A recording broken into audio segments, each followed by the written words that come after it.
They don't need to destroy your life with loud, dramatic gestures. Toxic people only need to find a way to slip into your mind, dripping doubts one drop at a time, keeping you busy, defending yourself, explaining, slowly questioning whether your worth is even real. You start reacting exactly how they want, and from that moment on, they've got their hands on the strings of your emotions. But here's the truth. You don't beat a manipulator by fighting on their battlefield. You win by becoming untouchable. By building solid psychological boundaries, those invisible walls that not only shield you from chaos, but also strip them of their control. The Stoics understood this thousands of years ago. They didn't just talk about calm, they trained for it, turning composure into a kind of power that makes others think twice before crossing the line. This isn't passive calm. It's the active mastery of your emotions, the refusal to be dragged into someone else's emotional storm. In this video, you're going to discover 9 psychological boundaries inspired by Stoic philosophy strategies that don't just protect you from toxicity, but cut off the manipulator's fuel supply entirely.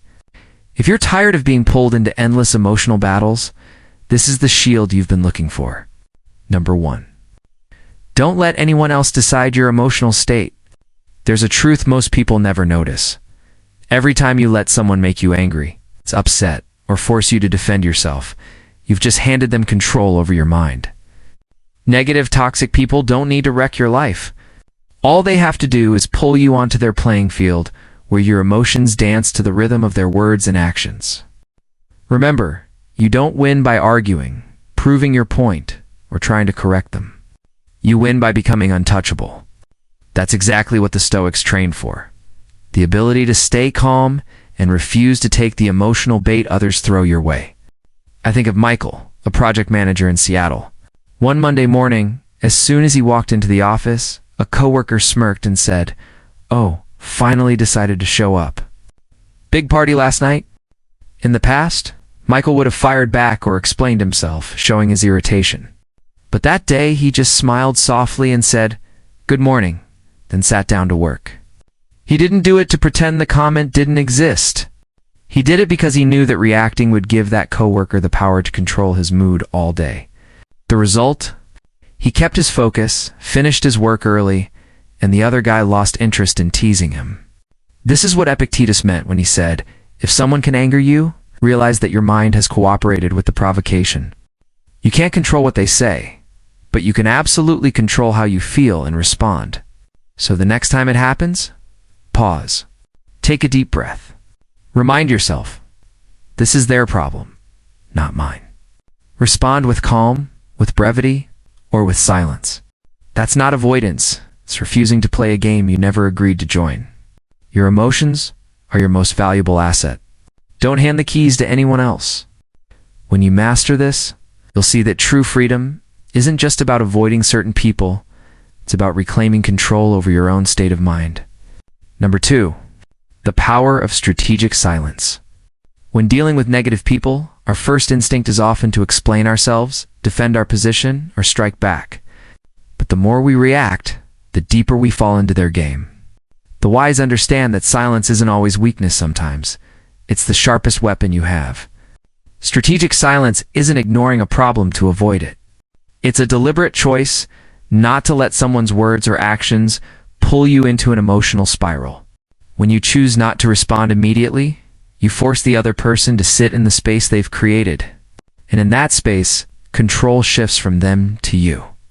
I remember the story of Linda, a teacher in Texas. During a staff meeting, a colleague bluntly said, "Your lectures are boring." The students aren't engaged at all. The room went silent, waiting for Linda's reaction. In the past, she might have flushed red, scrambling to defend herself.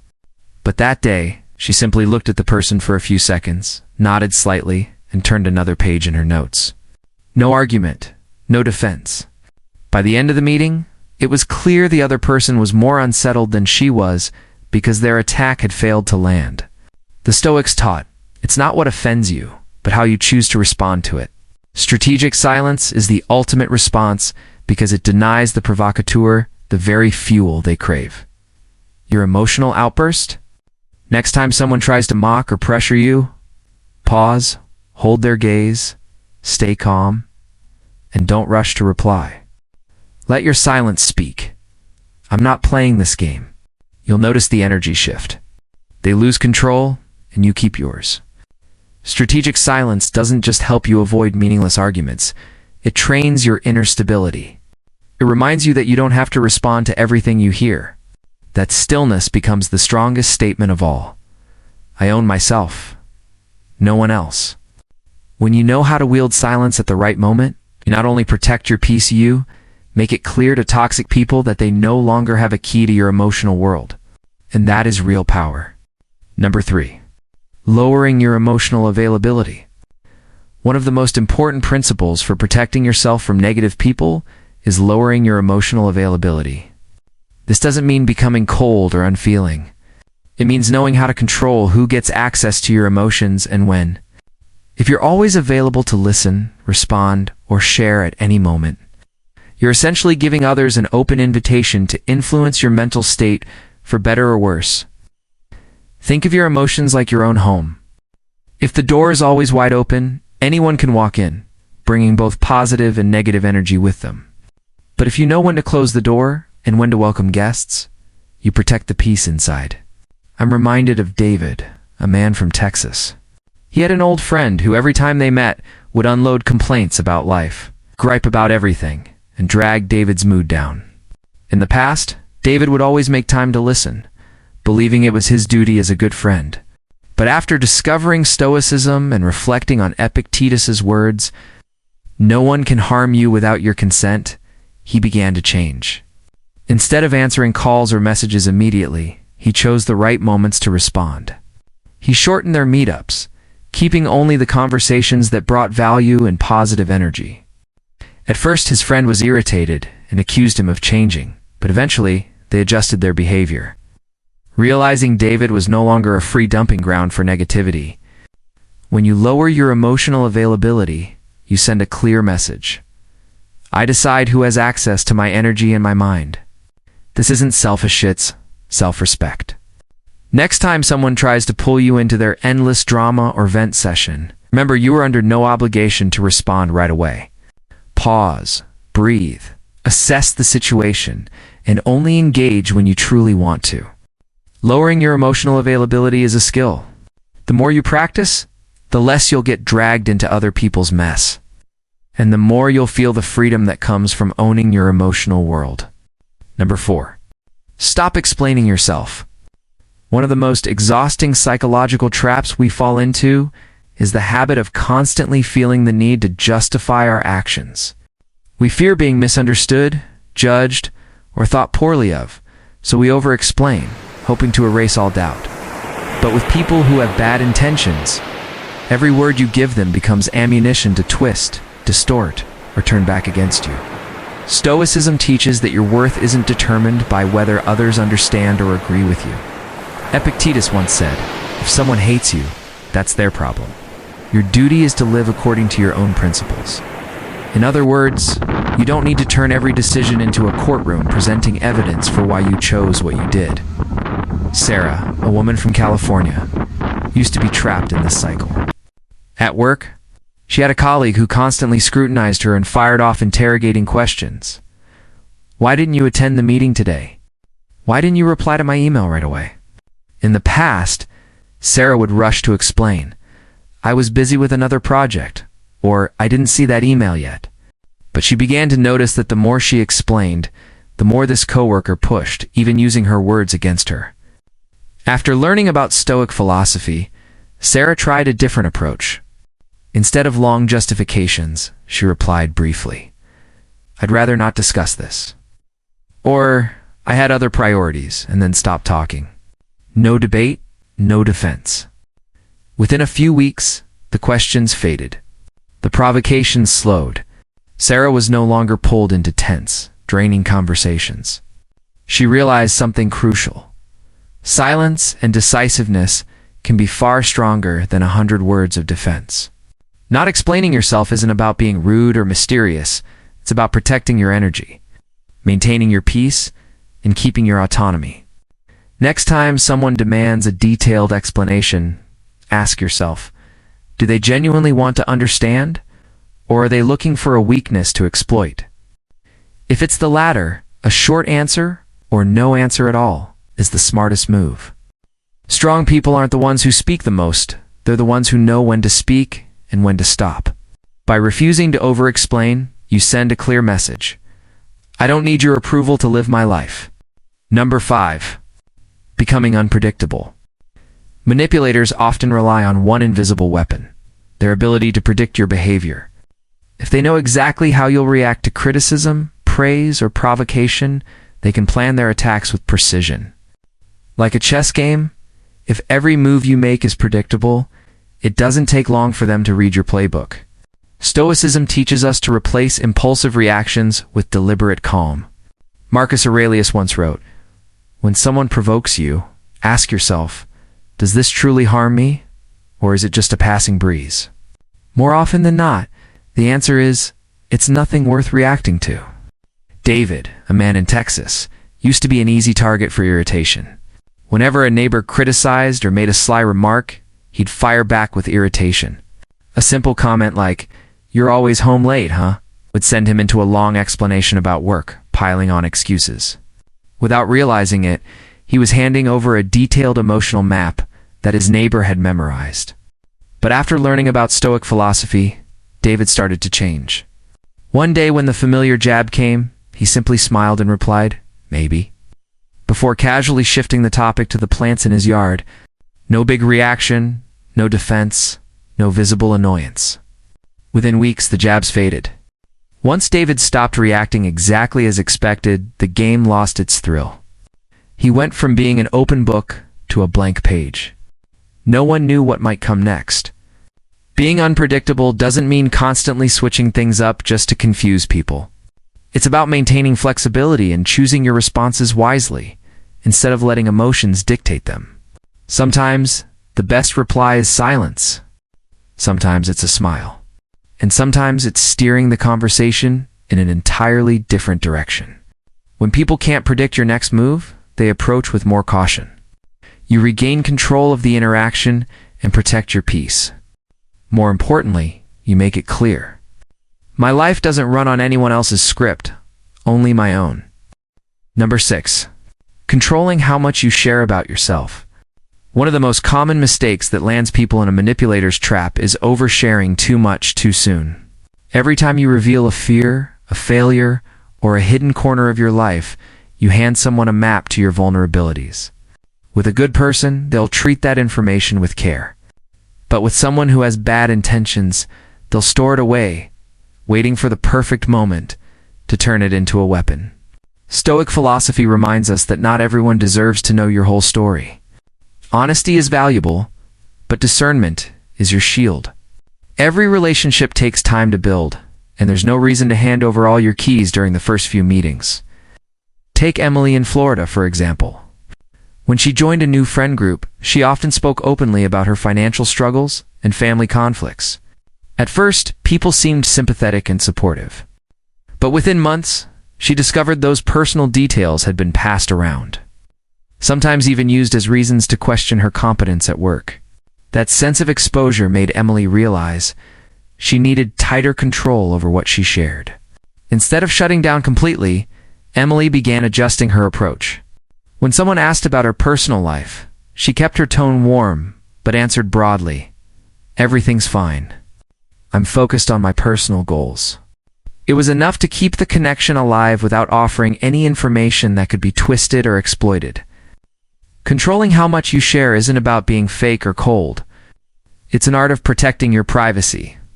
So only those who've earned your trust gain access to the most sensitive parts of your story. Like a novel, no one should be able to read the entire plot in one night. Each chapter should open only when the relationship is ready to hold it. When you control your own narrative, you not only reduce the risk of manipulation, but also create a natural sense of intrigue. People will respect those boundaries, and those who genuinely care will be patient enough to earn your trust. In a world where everyone overshares online, discretion has become a form of power. The power to decide who is worthy of knowing what about you. Number 7. Holding your presence as a boundary. There are moments when you don't need to say a single word. You don't need to announce, I have boundaries, yet people can feel it.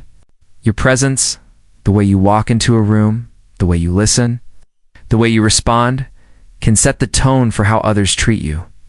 Stoic philosophy teaches that the energy you carry is the most powerful statement of your personal boundaries. When you show up with calm, clear self-control, you send an unspoken message. I know my worth, and I won't be pulled into chaos. Even those who might want to test you quickly adjust their behavior because they understand that someone steady and grounded is not easy to manipulate. Take Mark in Texas. He used to say yes to every request, even unreasonable ones, out of fear of upsetting others. That habit made him an easy target for coworkers who piled work on him that wasn't his responsibility. After learning about Stoicism, Mark changed not by becoming cold or distant, but by carrying himself differently, standing tall, meeting eyes calmly, speaking slowly and with certainty. When someone asked him to take on something outside his role, he didn't argue or over-explain. He simply said, I can't take that on because I have other priorities, and let the silence do the rest. Over time, people stopped pushing. The air around Mark shifted into something like a safe zone, one that required respect to enter. He didn't need to bark orders or put on a tough act. His steady presence set the boundary for him. Holding your presence as a boundary means you don't have to constantly defend yourself with words. You communicate through how you live, how you stand, and how you breathe, showing the world what you will and will not allow. When you control your attitude, body language, and energy, you not only protect yourself from intrusion, but also inspire others to meet you with respect. In a noisy world where everyone is trying to prove themselves with words, a quiet, grounded presence will make you stand out. It's not the silence of submission, it's the silence of someone who knows exactly who they are, doesn't need to prove it. And when you reach that state, your boundaries stop being something you have to explain. They simply become part of who you are. Number 8. Walking away is the final statement. There are times when words simply lose their weight. You've spoken, you've expressed how you feel, you've asked for change, yet the other person keeps repeating the same behavior. In those moments, the strongest boundary isn't another argument, it's leaving quietly, without theatrics, simply stepping away from the situation or the relationship. The silence in that act sends a message louder than any warning. I value my peace more than I value your presence in my life. A man named Daniel from Seattle had a group of college friends he'd known for years. But over time, a few of them started mocking him in front of others. He addressed it directly, asked them to stop, but nothing changed. One evening, as the mocking laughter rang out across the dinner table yet again, Daniel didn't react. He didn't get angry. He simply smiled, stood up, paid his share of the bill, and said, I'm heading out early tonight. Then he left. The group was stunned. No one stopped him. But after that night, the dynamic was never the same. The reason walking away is such a powerful boundary is because it forces the other person to face themselves. Without someone there to react, defend, or continue the power game, they're left with silence. And that silence makes them think, or at least realize, your presence was never guaranteed. Walking away is not impulsive, it's calm, intentional, and decisive. You're not leaving to punish them. You're leaving to protect yourself. In the spirit of Stoicism, it's about choosing what you allow to exist in your inner world. When you walk away, you're not just escaping a toxic moment, you're sending the clear message that respect is non-negotiable in your life. Some fear that walking away will make them look weak or impatient. But the truth is, leaving at the right moment takes immense inner strength. It shows you're confident enough not to cling to what's harmful and wise enough to choose peace over chaos. Sometimes, your greatest power isn't in what you endured, in what you refuse to endure any longer. And when you walk away without a fight, you don't just protect yourself, you permanently change the way others see you. Number 9. Protecting space for peace. Protecting space for peace isn't just about finding time to rest. It's about intentionally creating physical and mental space where you can actually hear yourself think. In modern life, it's easy to get swept into endless conversations, non-stop notifications, and invitations to step into other people's drama. If you're not careful, you lose your inner quiet, and with it, your ability to steer your own emotions. I think of a woman named Melissa from Oregon. She was well-liked and deeply valued by her friends, but that also meant she was constantly pulled into their chaos. Her phone rang at all hours, usually with someone wanting to vent or complain. One day after studying Stoic philosophy, Melissa decided to make a change. She set aside off-the-grid hours just for herself, turning off her phone, leaving it in another room, and spending a few hours each day reading, walking, or simply sitting in silence. At first, some friends accused her of being distant, but eventually, they understood. Melissa still cared. She just wasn't willing to sacrifice her peace for every conversation. The key here is that space is not avoidance, it's protection. It gives you time to observe and think clearly before reacting. When you guard space for yourself, you stop getting pulled into other people's emotions on autopilot. You become the observer, not the one swept away in the current. Stoics understand that the mind needs stillness, just as much as the body needs air. If your mind is constantly filled with opinions, demands, and other people's negativity, there's no room left for clarity or joy. Protecting your space is like keeping your inner home clean, so there's room for light to come in. Some people won't understand, or may even get upset because you've changed. But that's part of the journey. You're not here to please everyone. You're here to live a life with intention, where your inner peace matters more than all the noise outside. If this message resonates with you, share your experience with setting boundaries in the comments below. Don't forget to hit like to show your support. Share this video with someone you think needs to hear this. And subscribe so you don't miss more Stoic lessons to help you live stronger and calmer every day. Because peace isn't something that just happens, it's something you choose and protect every single day.